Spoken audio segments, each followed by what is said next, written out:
Sesampainya di rumah dan mengetahui perut istrinya yang telah membesar, ia tak banyak berkata.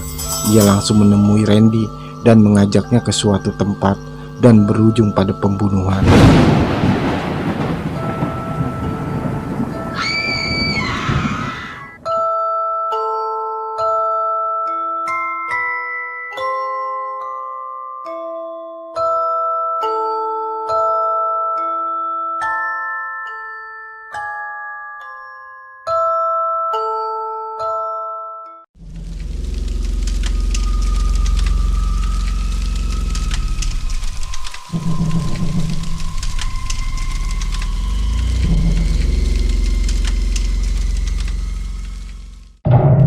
Teror hantu kepala yang membalas dendam sepekan ini telah membuat resah masyarakat Kampung Belerang. Hantu itu diyakini masyarakat sebagai arwah seorang lelaki yang menjadi korban pembunuhan di tengah lahan tebu. Kejadiannya sekitar 2 minggu yang lalu. Meskipun belum ada orang yang mengaku terluka oleh hantu ini, namun penampakannya yang seram membuat orang yang melintasi jalan pinggir ladang tersebut menjadi ketakutan. Awal kejadian bermula pada sebuah peristiwa pembunuhan yang terjadi karena sebuah dendam.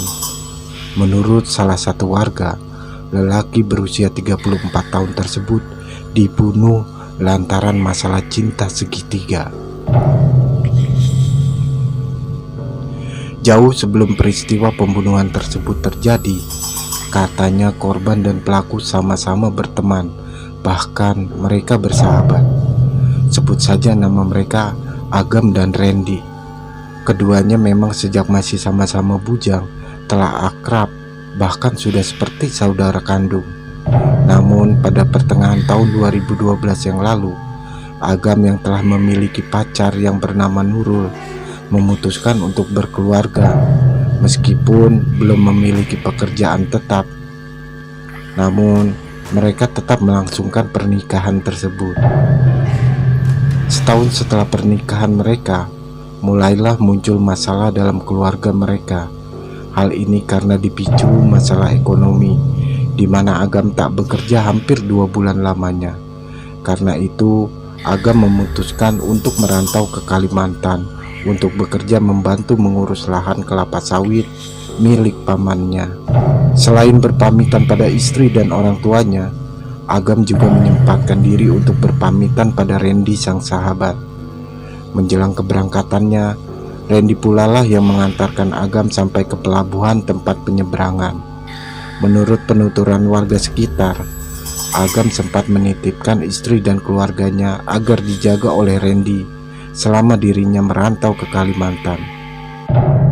Sebagai seorang sahabat sejati dan penuh amanah, Randy pun bersedia untuk menjaga istri Agam selama ditinggal pergi.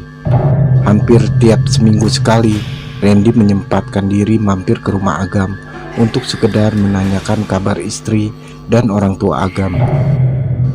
Namun bulan berganti bulan dan tahun berganti tahun, akhirnya tumbuh juga benih-benih cinta di antara Randy dan Nurul yang tak lain merupakan istri dari sahabatnya.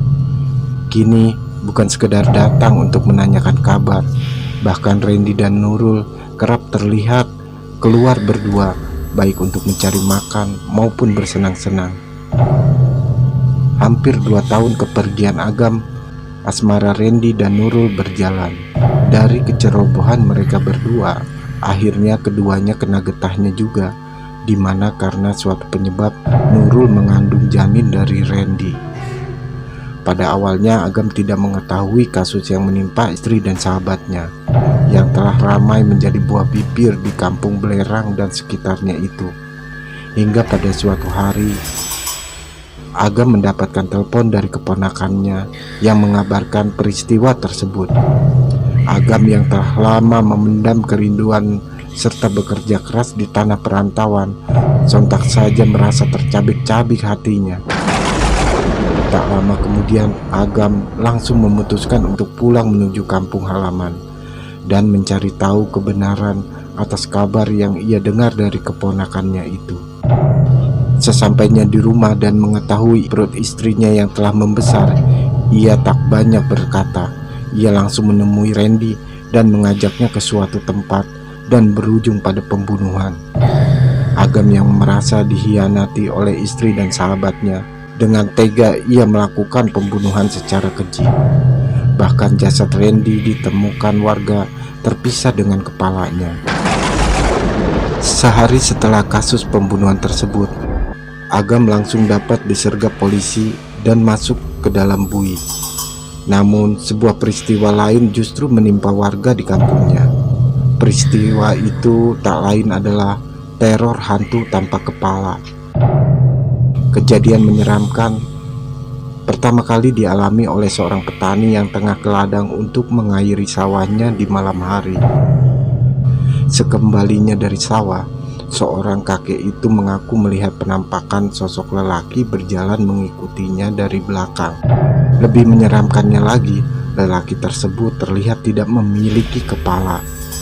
Darah berwarna merah kehitam-hitaman terlihat mengalir dari lehernya yang buntung hingga ke badan.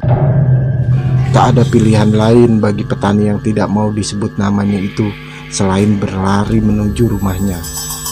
Masih pada malam yang sama, rupanya salah satu tetangganya juga memergoki sosok hantu tanpa kepala dan terlihat berjalan sempoyongan menuju kampung Belerang.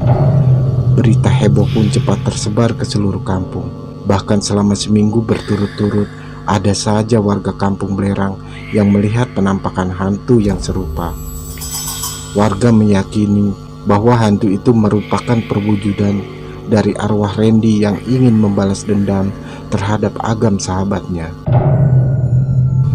Selepas 7 hari kematian Randy, seorang pemuka agama di kampung Belerang akhirnya mengajak seluruh warga untuk melakukan doa bersama agar tidak lagi terjadi penampakan-penampakan sebagaimana yang dialami beberapa waktu belakangan ini. Acara doa dan tahlil bersama pun dilakukan di tengah jalan kampung yang berbatasan langsung dengan lahan tebu tempat peristiwa pembunuhan terjadi. Sejak doa bersama yang dilakukan oleh warga tersebut, rupanya teror hantu tanpa kepala membalas dendam itu sudah tidak terlihat lagi. Begitu pula dengan penuturan warga sekitar, baik itu para peronda maupun para petani yang kerap ke sawah pada malam hari. Mereka tak lagi melihat sosok hantu berkepala buntung yang beberapa waktu lalu kerap menampakkan diri.